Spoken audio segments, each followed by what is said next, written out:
Vamos a ir entonces a la palabra de Dios.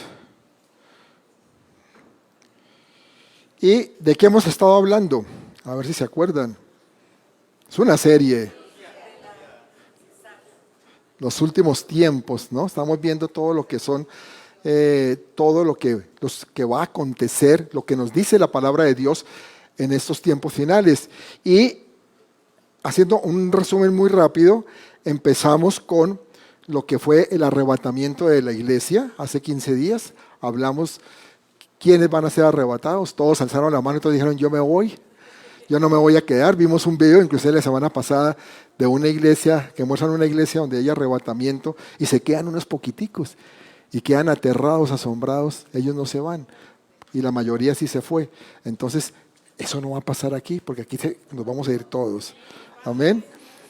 Muy bien, y que dijimos también que ahí comienza esta serie de eventos escatológicos que nos narran básicamente Apocalipsis, pero también está en varios libros. El apóstol Pablo habló de esto, desde Daniel se habló de esto, Daniel profetizó varias de esas cosas, y después de ese arrebatamiento, pues viene un tiempo de tribulación, que fue lo que vimos la semana pasada, o gran tribulación, que le llamamos, aunque algunos autores llaman los primeros 3 años y medio tribulación y luego gran tribulación. Otros dicen, no, todo eso es gran tribulación porque tribulación es lo que ya estamos o lo que se vive previamente. Tiempos de tribulación, tiempos difíciles, que yo considero que eso es lo que estamos viviendo ya, tiempos de tribulación. Y hablamos de del inicio de esos 7 años, hablamos de cómo fueron anunciados y dijimos que habían 7 sellos en donde se anuncian cómo va a ser esos 7 años de tribulación, que no van a ser años para nada fáciles, años bastante duros, difíciles, pero que por la misericordia de Dios, su iglesia no va a estar viviendo esos tiempos. Y yo sé que estamos viviendo pues tiempos complicados y esos tiempos pues nos hablan de que también está próximo de llegar lo que se conoce como el anticristo, un personaje que se conoce como anticristo y que no es otro que un líder con carisma, un líder con sabiduría, también con poder, autoridad, con la habilidad para promover una falsa paz, porque lo vimos también la semana pasada con el primer sello, si se acuerdan, que va a llegar primero promoviendo una falsa paz que va a durar muy poco tiempo y luego se va a decantar, va a caer esa falsa paz y van a ser tiempos muy convulsionados. Hoy vamos a hablar precisamente de este personaje.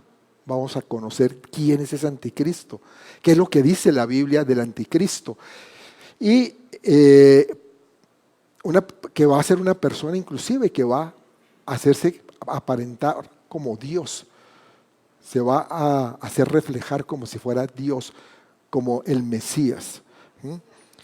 Pero este personaje, incluso se han hecho muchas películas.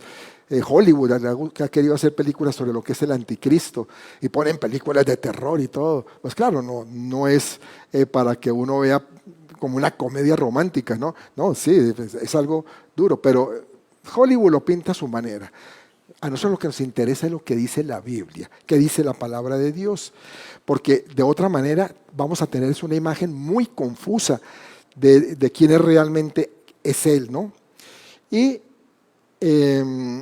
estos tiempos, pues bueno, empiezan, o los que estamos viviendo, realmente podemos ver que son difíciles porque hemos vivido unos momentos duros últimamente. Lo que fue la epidemia, el COVID-19, yo creo que es un tiempo que a todos nos conmovió mucho, nos afectó, separó prácticamente el mundo, algo que yo creo que ninguno habíamos vivido aquí, algo así, que el mundo se hubiera parado, se hubiera detenido y que todo el mundo se encerró. Y luego empezamos a escuchar de un poco de muertes. Todos conocimos gente que se murió. Supimos de un familiar, de un amigo, de alguien conocido que murió durante esta pandemia. Después se empieza a vivir todo lo que es las consecuencias económicas que trajo esta pandemia y que aún todavía se refleja. También estamos viendo algo que es como una especie también de señal. Son las crisis la crisis de valores que estamos viviendo.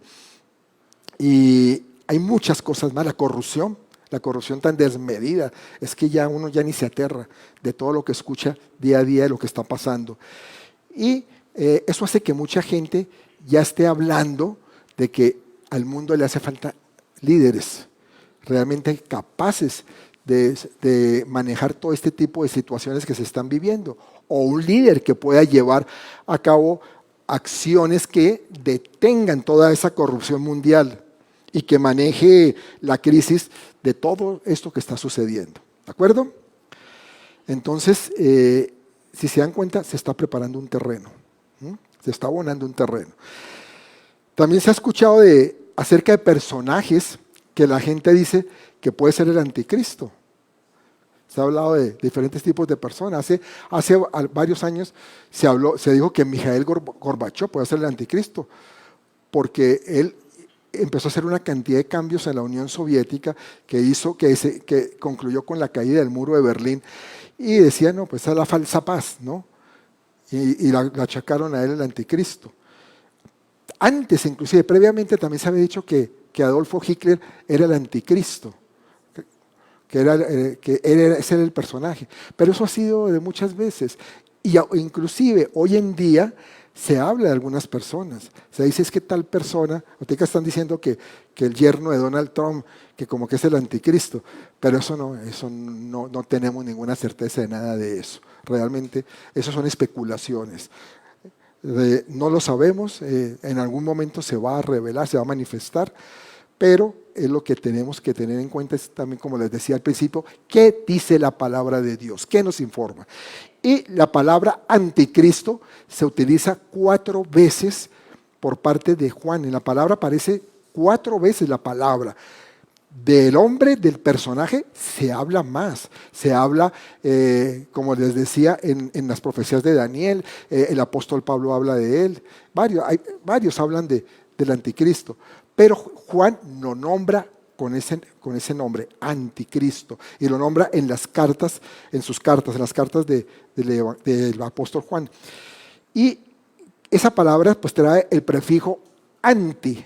¿Y anti qué significa? En contra de Jesús, de Cristo. Todo esto es como para que vayamos entrando en contexto, ¿verdad? Ahora, una pregunta que nos podemos hacer es, ¿cómo se va a manifestar este hombre? ¿Cómo se va a manifestar? Que llama también en otra parte de la Biblia, el apóstol Pablo, el hombre de pecado o de perdición. Y vamos a ver las cartas de Pablo porque él también fue muy inquieto en hablar sobre los tiempos que estaban por venir. Y la gente en este tiempo, en el tiempo de Pablo también se preguntaba, bueno, pero ¿cuándo va a ser la venida del Señor Jesucristo? Ellos pensaban que ya venía, es decir, no hacía muchos años se había ido, pero decían, ya va a llegar otra vez, ya va a venir, esto es demasiado rápido. Pues han pasado 2000 años, ¿no? Y todavía no ha venido el Señor Jesús en su segunda venida. Pero la gente se preguntaba eso. Y vamos a leer sobre este evento y vamos a volver a leer algo que leímos hace 15 días, porque es que todo va encadenado. Entonces vamos a volver a ciertos versículos que ya habíamos leído, pero lo vamos de pronto a tomar en otra parte o en otro, no diría contexto, sino otra parte como el versículo donde toca temas específicos. Y vamos a 2 de Tesalonicenses 2, versos 1 y 2, que dice, pero con respecto a la venida de nuestro Señor Jesucristo y nuestra reunión con Él, os rogamos, hermanos, que no os dejéis mover fácilmente de vuestro modo de pensar, ni os conturbéis, ni por espíritu, ni por palabra. De esto hablamos hace 15 días, dijimos, no tenemos que estar conturbados con el momento en que va a venir el arrebatamiento. ¿Se acuerda que lo dijimos? Bueno, a eso hace referencia esta primera parte. Ni por carta, como si fuera nuestra, en el sentido de que el día del Señor está cerca. Dijimos, ¿cuál es el día del Señor? El día donde empieza con el arrebatamiento los tiempos finales y vienen los 7 años de tribulación o gran tribulación. El caso es que en todo caso había mucha inquietud en ese momento en que Pablo pues dice o habla de esto y les dice no se afanen, no se preocupen, porque habrá señales específicas. Hay que ponerle cuidados a las señales. No sabemos con certeza qué día ni qué hora van a pasar ciertas cosas, pero las señales sí nos van dando indicios de que va a pasar y que están llegando. Y dice el verso 3 ahí enseguida, de segunda de Tesalonicenses 2, dice, nadie os engañe en ninguna manera, porque no vendrá sin que antes venga la apostasía y se manifieste el hombre de pecado, el hijo de perdición. Entonces, hay dos requisitos importantes antes de estos sucesos. Primero, que viene una gran apostasía. Ahí lo está diciendo. No se va a manifestar sin que antes no venga la apostasía. Hay una gran apostasía que se va a manifestar. Y que luego se manifieste el hombre de pecado, que es el mismo personaje que habla el libro de Daniel en los capítulos. Si quieren los que toman nota, para que tomen nota, porque después lo pueden leer con calma. En su casa no podemos leer todo, es mucha información, pero en su casa pueden como profundizar un poquito más. Y están en Daniel en los capítulos 7, 9 y 11, habla de este hombre de pecado. También Juan en sus cartas, ya lo dijimos, lo menciona. Jesucristo en Mateo 24 también habla de él. No se refiere a él como anticristo. Solo Juan en las cartas dice anticristo, pero sí se refieren a él con otras como hombre de pecado, hombre de perdición, ¿sí? La bestia inclusive. Y el mismo Juan en el capítulo 13 del Apocalipsis también lo menciona. En otras palabras, este personaje aparece en muchos lugares. Es un personaje bastante protagonista de estos tiempos, de estos últimos tiempos. Y nos toca escudriñar muy bien las escrituras para que podamos ir formando un perfil de él, porque tiene un perfil determinado, pero hay que entenderlo, hay que comprenderlo. No es el perfil que le da Hollywood, ya les dije, no, es el que está en la palabra de Dios. Lo primero, entonces, que antecede es una gran apostasía. Y no aparece como en forma momentánea. Uy, no, ya apareció ahí la apostasía, todo el mundo empezó a renegar, no. O a hacer cosas indebidas. No, eso es progresivo. Poco a poco se está apareciendo y hoy ya estamos viendo cómo están apareciendo leyes en contra de la palabra de Dios, haciendo ver lo malo como bueno. Miren, incluso algo que nos aterró en estos días en Colombia, el ministro de Justicia actual de Colombia, no quiero juzgarlo, pero es una persona que pues gay, está casado con otro hombre y es el ministro de la Justicia. Yo me pongo a pensar qué tipo de justicia podemos tener de esa manera. Pero bueno, el caso es que propuso una ley en que dice que se tiene que despenalizar el incesto. ¿Ustedes se imaginan eso? O sea, las relaciones familiares o incluso que un padre pueda violar a una hija, entonces no va a tener consecuencias. Eso no son tiempos de apostasía. Y así estamos viendo una cantidad de cosas que realmente son tremendas. En estos días, Clara hablaba con una amiga hace muchos años en Colombia que tiene una hija, bueno, tiene 2 hijas, pero una de las hijas tiene, también 2 hijas es, bueno, pero una de las 2 hijas, o sea, la nieta de ella, tiene, bueno, una nieta tiene novio, la otra nieta tiene novia. Y entonces ella le dio a entender en un momento dado que como que estaba aceptando ya eso, porque ¿qué más podía hacer? Y Clara le dijo que eso no era posible, que ella no tenía por qué aceptar eso, que no podía impedir pues, que las cosas se dieran, pero no tiene por qué verlo como normal. Y entonces ella le dijo, ¿verdad? Porque inclusive yo me sentí muy mal, porque cuando a la otra hija le dijo que eso no estaba bien, le dijo, pero mamá, ¿qué le pasa? ¿Usted qué tiempo está viviendo? No está tan retrógrada, Porque hasta donde yo sé, usted no es anticuada, como para que ahora esté pensando que eso está mal. ¿Se dan cuenta cómo la mente se ha venido transformando, cómo se han distorsionado los valores hasta el punto que vemos lo malo como bueno? Y que si uno le dice que está mal, lo critican, lo cuestionan, lo atacan y dicen, eso no está bien. ¿Mm? En varios países de Europa, incluso países del primer mundo, le están haciendo firmar a los jóvenes a los 18 años como un documento en donde debe definir su sexo. ¿Qué locura es esto? Si es que el sexo está definido por Dios desde la concepción. Y ahí está. ¿De dónde es que yo voy creciendo y voy diciendo cuál va a ser mi sexo? Hasta los 18 años ya puedo tener uso de razón para en un documento decir soy hombre o soy mujer. Tiempos de apostasía. Todo esto son tiempos de apostasía lo que estamos viviendo. Y así podemos seguir enumerando una cantidad de atrocidades que están pasando y que los países lo están empezando a ver como normal, los gobiernos lo ven como normal, todo lo que está sucediendo en el mundo. Entonces son todos símbolos de la apostasía y lo malo es que cada vez va a ser más fuerte. Si estamos aterrados con esto, van a venir más y más cosas. Se quedaron callados. ¿Están asustados? Ah, ¿cierto? El otro punto muy importante, hablamos de las dos señales. Una, apostasía, y el otro punto es la manifestación del hombre de pecado. Y quiero dejar claro algo, y es que una cosa es la manifestación, o sea, cuando Él aparecerá, ¿no? Cuando aparece ese gran líder, cuando empieza a manifestarse, pueda que ya esté, no lo sabemos, pero no se ha manifestado, ¿no? Y que empiece a ser una persona reconocida por el mundo por sus capacidades intelectuales, una persona que va a venir con una capacidad de resolver una cantidad de problemas y con un gran carisma, fuera de eso, para atraer a la humanidad, para enganchar a la gente, para decir, este hombre es interesante, lo que él dice tiene razón, es sabio, yo como que me voy por este lado, ¿no? ¿Y todo por qué también pasa? Por la misma falta de liderazgo en el mundo. La gente está que se agarra a un líder y aparece este que convence con su verborrea a la gente y la gente dice, por aquí es la cosa, ¿no?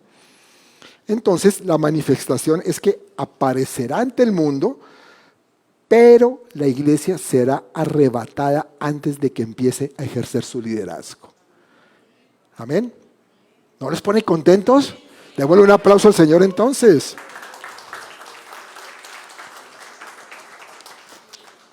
Ahora, pregunto, ¿qué características va a tener esta persona o este hombre luego que se manifieste? ¿Cómo va a ser? Al principio habrá un gran beneficio para el mundo. Ya lo vimos la semana anterior. Primer sello, va a traer paz a la tierra. Aunque una falsa paz, también lo dijimos. Y va a traer también seguridad. Sigamos con lo que estábamos leyendo, que estábamos ahí en segunda de Tesalonicenses, y vamos a ver el versículo siguiente, que es el 4. Dice, el cual se opone y se levanta contra todo lo que se llama Dios o es objeto de culto, tanto que se sienta en el templo de Dios como Dios, haciéndose pasar por Dios. Una persona que se va a hacer pasar por Dios. Lo que se va a ver es un hombre de una gran capacidad, de gran palabrería, de gran carisma, ya lo dijimos, y que reunirá al mundo en su totalidad por primera vez. Logrará cosas extraordinarias y cuando Él ya se manifieste, va a hacer que el mundo empiece a cambiar en contra de Dios. Que la humanidad empiece a ver a Dios como algo que era una mentira. Y a los ojos del Señor esto va a ser de gran abominación. También dice aquí en esto que leímos que se sienta en el templo de Dios como Dios. Entonces, ¿en cuál templo? Aquí estamos hablando de que se va a reconstruir un templo, y es el templo en Jerusalén, el tercer templo. Y quiero detenerme un poco para que podamos comprender algo. Es que la semana pasada vimos en Daniel que se hablaba de 69 semanas. ¿Se acuerdan? 70, considerando la última, que es la semana de 7 años de tribulación. Pero había antes 69 semanas, que cada semana representa 7 años, antes de que se vaya a dar esa última semana de 7 años. Y en esas semanas se construyeron 2 templos. Es importante que no lo pierdas de vista. En esas 69 semanas, es que la primera semana empieza con la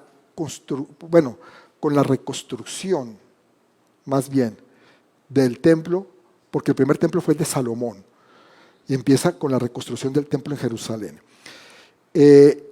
Salomón construyó el primer templo de acuerdo con las especificaciones que Dios le dio a él, y ese templo fue destruido por los babilónicos cuando fue llevado el pueblo judío preso o fue llevado cautivo a Babilonia. Y al regreso del pueblo a Jerusalén, póngale cuidado a los números porque es que los números son impresionantes. 70 años después de la destrucción del templo de Salomón, el pueblo vuelve a Jerusalén. 70 años. Y cuando iniciamos el conteo, ahí empieza el conteo de los 483 años, que son las 69 semanas. Y ahí es cuando sale el orden y se construye un nuevo templo, con líderes como Nehemías y Esdras. Ahí empiezan las 69 semanas. ¿Dónde terminan esas semanas? ¿Dónde terminan? Con la destrucción de ese templo. ¿Cuándo? 70 años después de Cristo.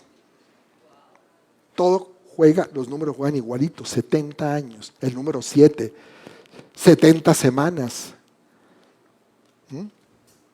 ¿No les impresiona?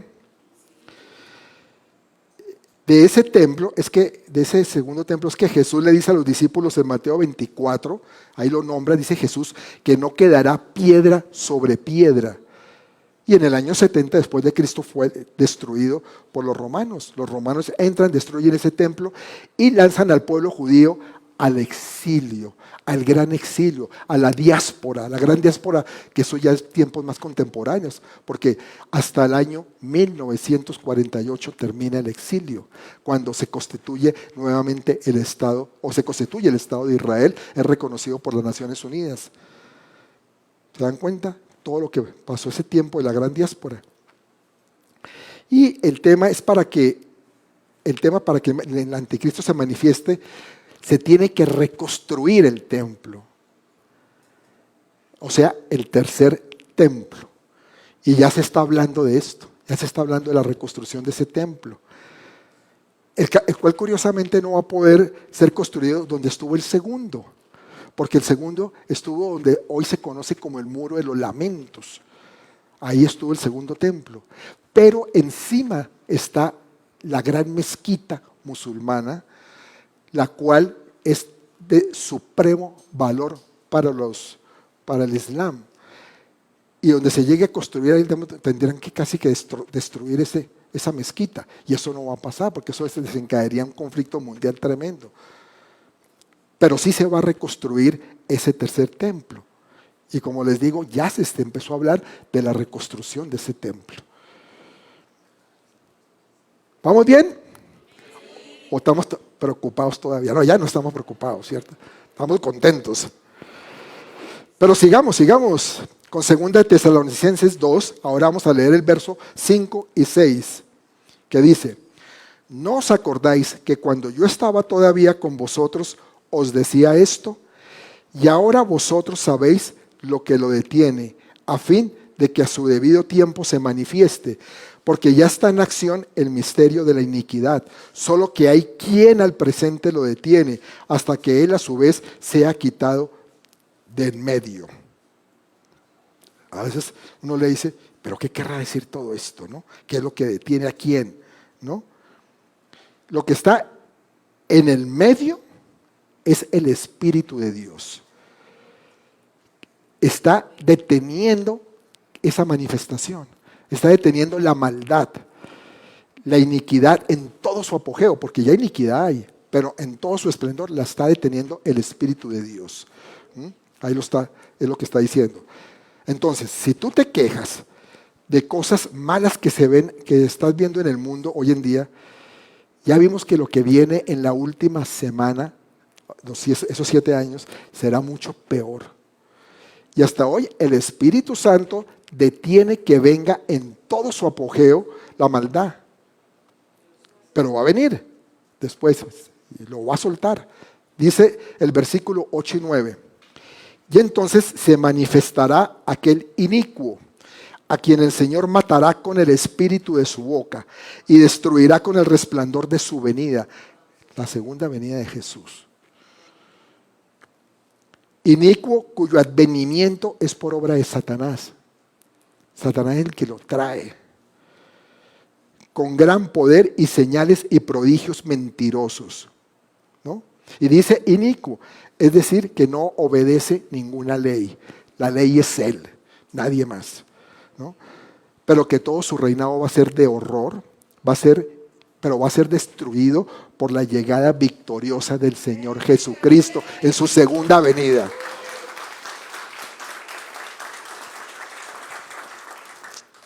Por eso, mis amados, no podemos confundir, como a veces la gente confunde, segunda venida con arrebatamiento.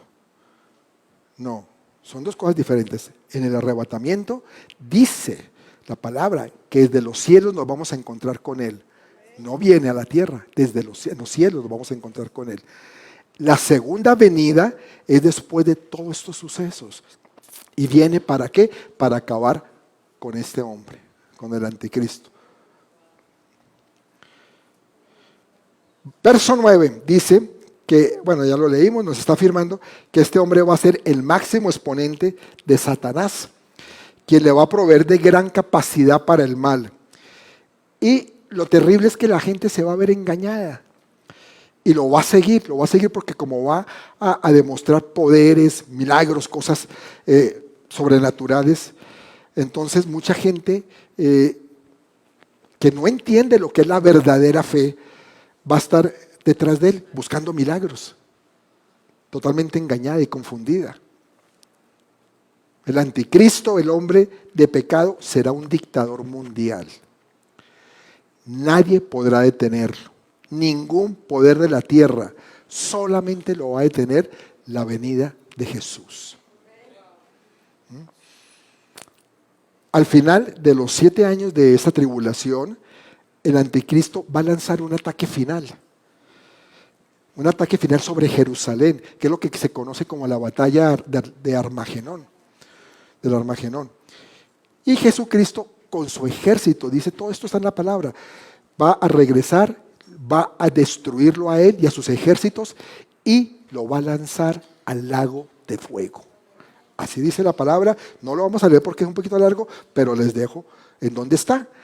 Apocalipsis 19, 11 al 21. Ahí nos habla de que vendrá esa batalla y que Jesús lo va a derrotar y lo van a mandar con todas sus huestes a el lago del fuego.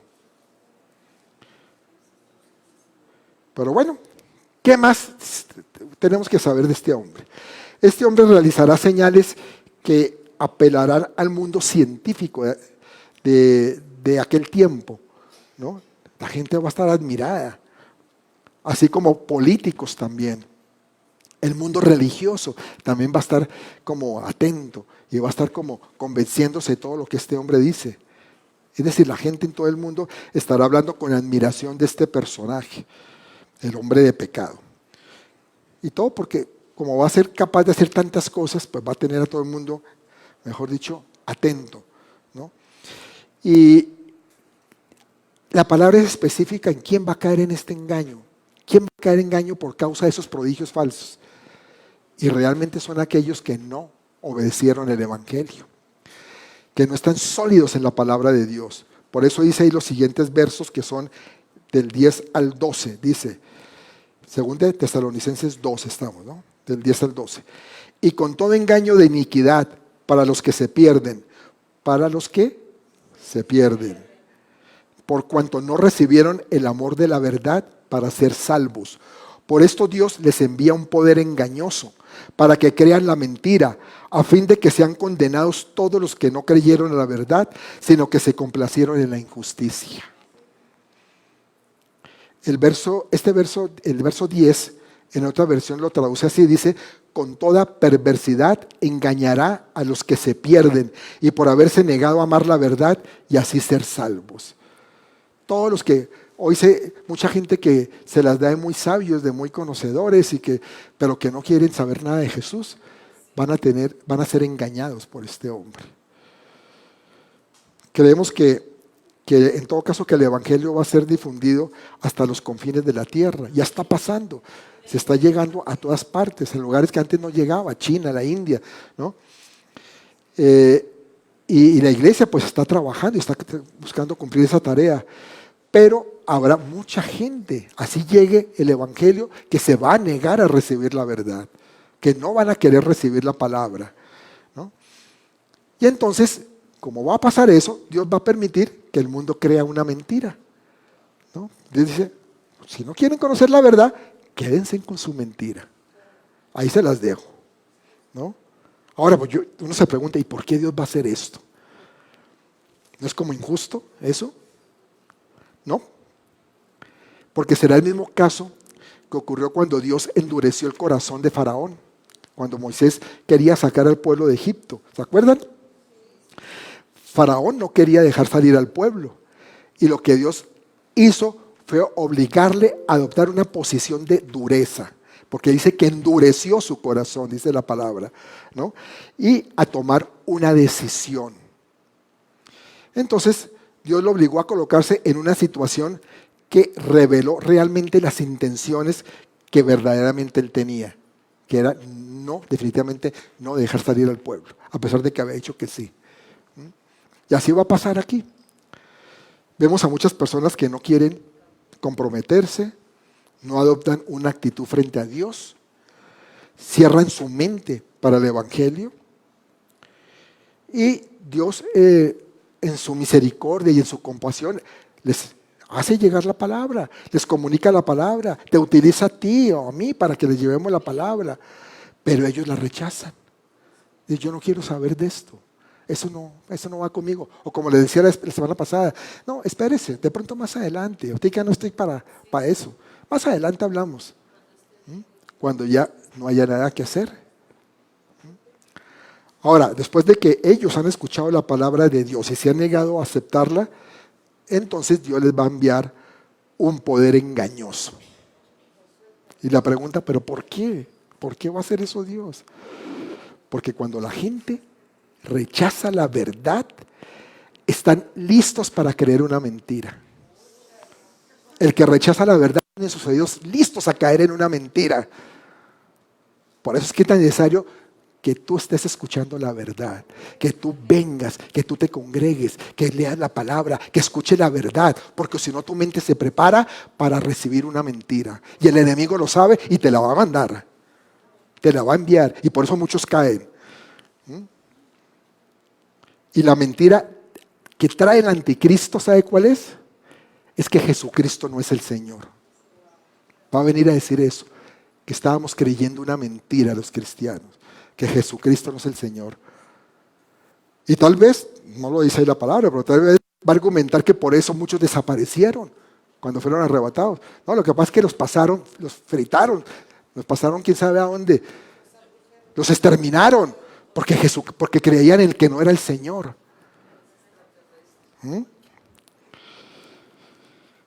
Les diré a las personas que serán realmente inteligentes si no cometen la insensatez de creer en el Señor Jesús. Hoy hay mucha gente que dice eso. Yo no sé si a ti te ha pasado, a mí me ha pasado, que me dicen, oiga, pero Hernán es estudiado, Hernán es profesional, hizo hasta maestría. Anda metidos que hablando de Dios. ¿Qué le pasa? ¿Dónde quedó su inteligencia? Ya está pasando. Ya lo cuestionan a uno, porque dice, eso es insensato uno creer en Dios, ¿no? Creer en la palabra de Dios. ¿Y saben qué es lo más triste? Que hay gente que le gusta sentarse a leer la palabra de Dios, pero continúan rechazando a Jesucristo. Lo excluyen. Entonces son personas vulnerables ante cualquier otra creencia que se les presente para engañarlos. Y de eso es que se va a aprovechar el anticristo.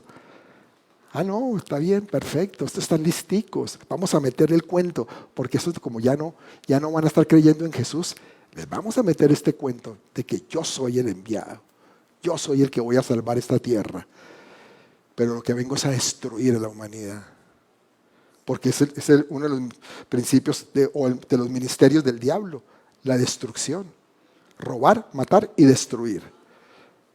Entonces va a buscar que este hombre destruya a la humanidad.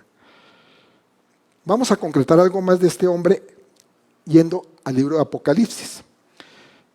Vamos a ir a Apocalipsis 13:1, que dice: me paré sobre la arena del mar y vi subir del mar una bestia que tenía 7 cabezas y 10 cuernos, y en sus cuernos 10 diademas, y sobre sus cabezas un nombre blasfemo.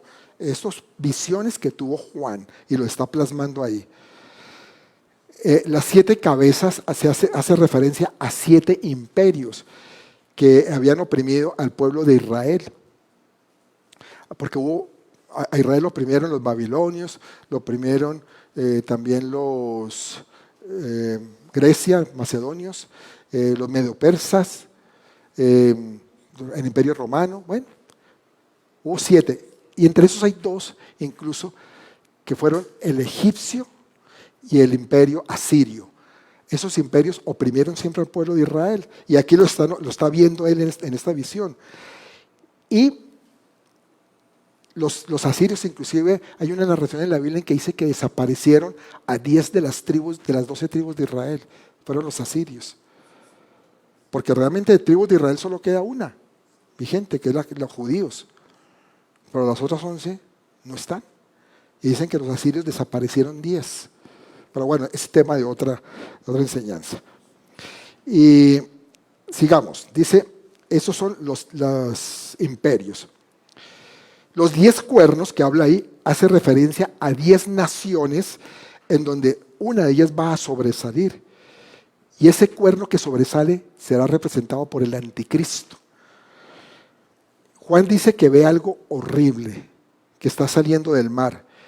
Y este es un detalle muy significativo, porque el mar y las aguas, como esta que se me regó antes de empezar, tienen un significado profético, ¿no? ¿Te dan cuenta? Las aguas siempre han tenido un significado para profecía. Apocalipsis 17:15 dice: me dijo también, las aguas que has visto donde la ramera se sienta son pueblos, muchedumbres, naciones y lenguas. Como les digo, en los versículos hay cosas para extraer al tema de hoy, pero de aquí hay tema para otras cosas, para hablar de otras cosas. Por ejemplo, hoy no vamos a hablar de qué ramera está hablando, pero eso es tema de otra conferencia. Entonces nos lleva a concluir que el surgimiento del anticristo se va a dar en lugares de gran densidad poblacional. En el contexto bíblico no puede haber otro lugar para el surgimiento del anticristo que el muy poblado continente europeo.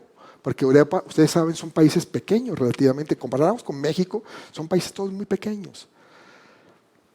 Y son muy poblados. Entonces, de ahí, según todo esto que se está hablando, es donde seguramente sale el anticristo y alguna nación que colinde con el mar, porque ¿de dónde lo vio Juan? Salir del mar, y de ser el mar Mediterráneo. O sea, esos países que colindan con el mar Mediterráneo. Por eso es que se piensa que va a estar inclusive en Italia y se va a sentar en Roma, donde ha estado sentada la Iglesia Católica. El libro de Daniel, capítulos el 2 y el 7, nos habla de unas bestias similares, describe lo mismo.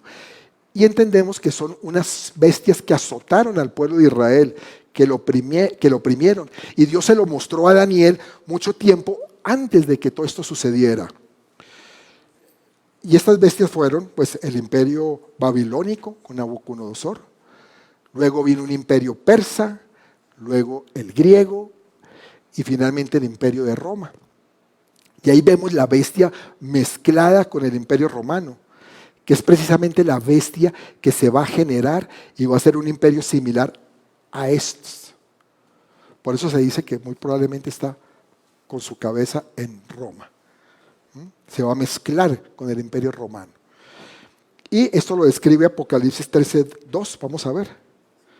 Y la bestia que vi era semejante a un leopardo, y sus pies como de oso, y su boca como boca de león. Y el dragón le dio su poder y su trono y grande autoridad. Bueno, ¿y usted dice que todos estos animales qué onda, no? Bueno, el leopardo en Daniel 7 simboliza a Grecia, al imperio macedonio con Alejandro el Grande. El imperio griego conquistó mucho territorio en muy corto tiempo. Era un imperio muy poderoso y fue muy rápido sus conquistas. Y dice, sus pies como de oso. El oso representa al imperio medo-persa, que se destacó por su esplendor pagano. Ya no eran paganos, un imperio pagano, poderoso, como un enorme gigante insaciable, devorador. El reinado de la bestia tendrá la fortaleza y riqueza comparable a la que tenía el imperio de Medio Persa, precisamente. Y el león representa el imperio babilónico. Entonces, de alguno de esos lugares va a salir esta bestia, el anticristo. De esa zona, se dan cuenta, todo se está moviendo alrededor del Mediterráneo. Dice, su boca como boca de león. También el profeta Daniel mencionó esta característica al describir a la primera bestia en su capítulo 7, versículo 4. Dice así, Daniel 7:4. La primera era como león y tenía alas de águila. Yo estaba mirando hasta que sus alas fueron arrancadas y fue levantada del suelo y se puso enhiesta sobre los pies a manera de hombre y le fue dado corazón de hombre. Esta representa la autocracia babilónica que ejercía el rey Nabucodonosor cuando él ordenó dar muerte a los sabios de su corte. ¿No se acuerdan de eso? Y más adelante hizo preparar el horno para los tres jóvenes hebreos. ¿Se acuerdan? Que entraron al horno y todo lo que pasó allá en el horno, donde estos hombres no perecieron en el horno, porque Jesús los salvó. Dice que en la imagen habían 4 ahí danzando, y entre esos el cuarto era Jesús, que estaba ahí. Entonces, nadie cuestionaba la autoridad que tenía Nabucodonosor. Y así también, de esa manera, como está dicho acá, es la autoridad que va a tener el anticristo. De esa manera la va a ejercer. Esa bestia que Juan nos describe. Y ese es el mismo personaje que llama la Biblia el hombre de pecado, como ya les dije. Y está representada en esta visión de Daniel también por uno de los dedos de los pies de esa imagen. Porque él va a gobernar con una autoridad autocrática, a su parecer, como él quiere, como a él se le dé la gana. Y dictatorial, como lo fue Nabucodonosor. Por eso se hace referencia en todos estos textos. ¿Cómo vemos? ¿Estamos aprendiendo? Bueno, vamos a... Dani, si quieres, vamos ayudando. Entonces, este último dictador mundial llegará a la escena bajo la protección de Satanás. Porque también nos habla Daniel del dragón. Y el dragón es Satanás. El mismo dragón que habla Apocalipsis 13:2. Que lo va a llevar a la cúspide del poder, a lo más alto, y le va a otorgar unas cualidades, le va a entregar todo lo que él posee, mejor dicho. Satanás le va a dar todo, toda autoridad, toda la energía, toda la vitalidad de maldad que pueda tener. Entonces, será el personaje más cercano a la encarnación de Satanás que podamos encontrar en toda la Biblia, en todas las Sagradas Escrituras. Nadie más va a ser más cercano a lo que es Satanás que este personaje, que el anticristo.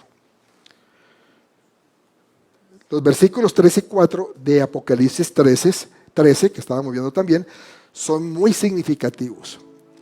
Porque nos dice que toda la tierra va a adorar a este anticristo y a Satanás también. Pues afirma: vi una de sus cabezas como herida de muerte, pero su herida mortal fue sanada, y se maravilló toda la tierra en pos de la bestia. Se está haciendo semejante a Jesús, con muerte y resurrección. Herida de muerte, pero herida mortal sanada.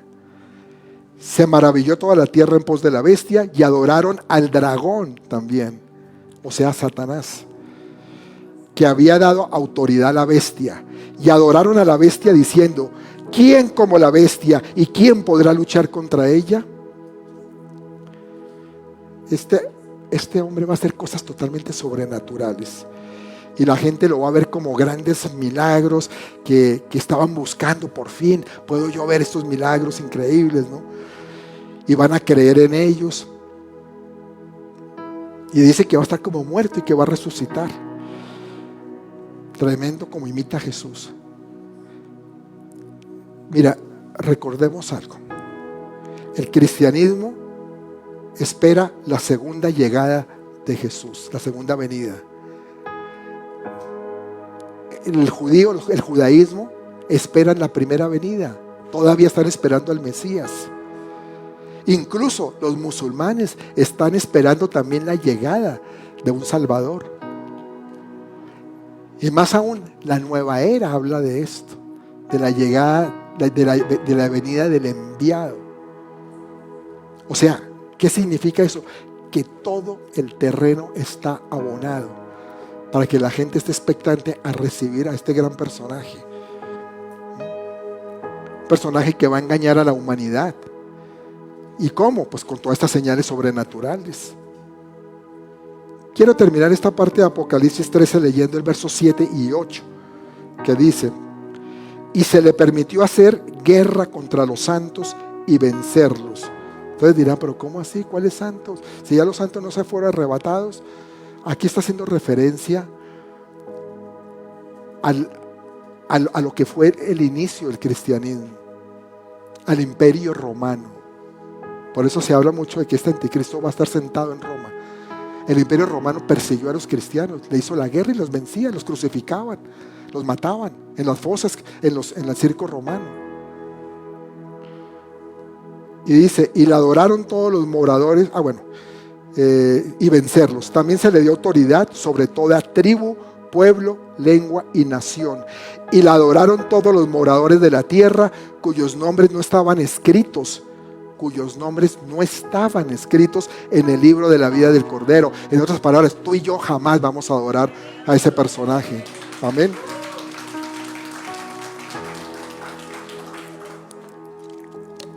No estaban escritos en el libro de la vida del Cordero, que fue inmolado desde el principio del mundo. Tremendo. Va a tener autoridad sobre toda la tierra y será adorado por todos los que no recibieron a Cristo como su Salvador. Pero esta película tiene un final, tiene una conclusión. ¿Y qué es lo que va a pasar con él, con el anticristo? Daniel 9:27 dice: y por otra semana confirmará el pacto con muchos. A la mitad de la semana hará cesar el sacrificio y la ofrenda. Después, con la muchedumbre de las abominaciones, vendrá el desolador, hasta que venga la consumación y lo que está determinado se derrame sobre el desolador. Es decir, los 3.5 años finales de esta gran tribulación van a ser tremendos, pero va a terminar con su consumación. Dice: después de que todo el mundo esté fascinado, dice que será consumido. Para terminar, quiero leer una cita del que fue director del Instituto de Estudios, en el Real Instituto de Asuntos Internacionales. Se llamaba Arnold Toynbee, un historiador inglés, que dijo en el año 1953: al obligar a la humanidad a desarrollar armas cada vez más letales y al mismo tiempo hacer que todos los habitantes del mundo dependan más y más unos de los otros económicamente, tecnológicamente, paréntesis, globalización, ha llevado a la humanidad a tal grado de angustia que estamos listos ya para deificar a cualquier César, emperador romano, nuevo, que llegue a tener éxito en dar al mundo unidad y paz. Eso será lo que el anticristo le va a ofrecer al mundo. Cuando llegue su tiempo, él dirá: yo soy el que voy a traer la paz. Y todos dirán: ¡qué bueno! ¡Aleluya! ¿No?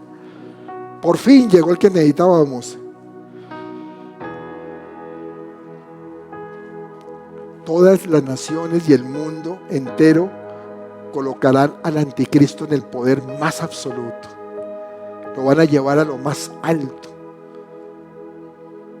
Va a ser algo realmente lamentable. Lamentable. Y el anticristo está aún por llegar.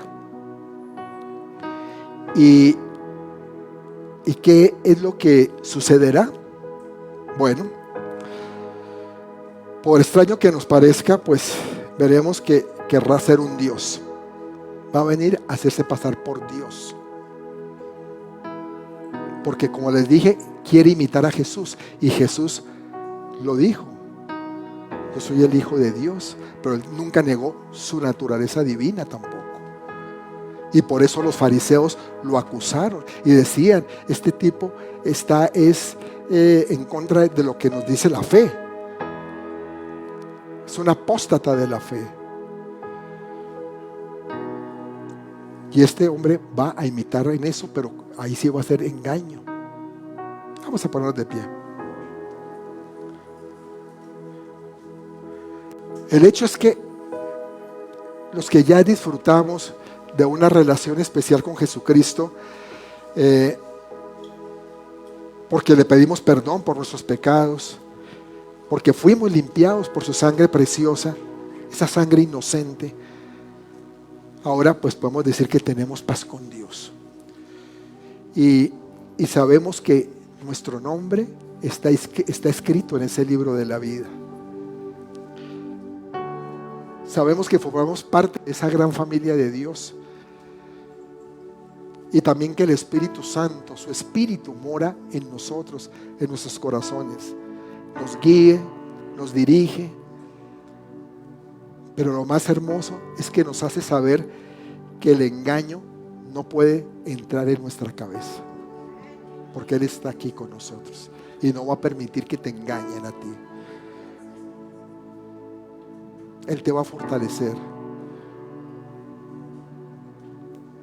Porque estamos en tiempos en que ya hay mucho engaño. Me da tristeza ver gente cristiana que está aceptando cosas que son antibíblicas, y gente que se dice ser cristiana,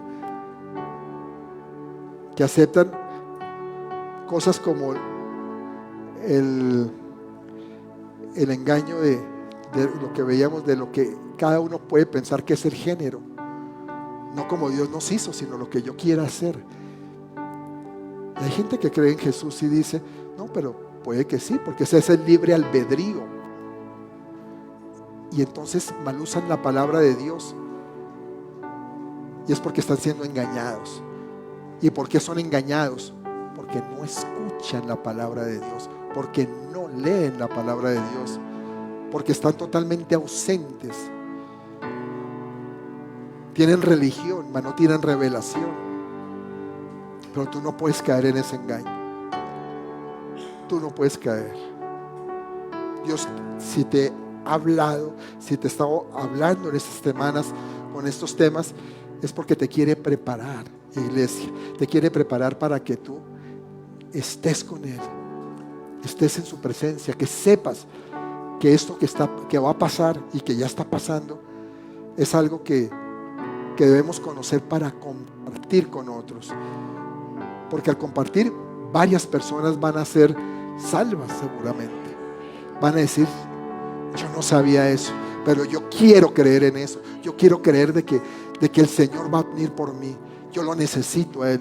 Yo no quiero quedarme acá en lo que va a venir, en lo que va a pasar. Y por eso tú tienes que saberlo, porque si no, ¿cómo lo puedes compartir? Y por eso tenemos que estar siempre pegados a Dios, a su palabra, adorándolo, alabándolo. Así como en el cielo, aquí en la tierra, también nosotros estar conectados con Él, con nuestro Padre Celestial. Estar conectados todos los días, proclamando que Jesucristo es el Señor.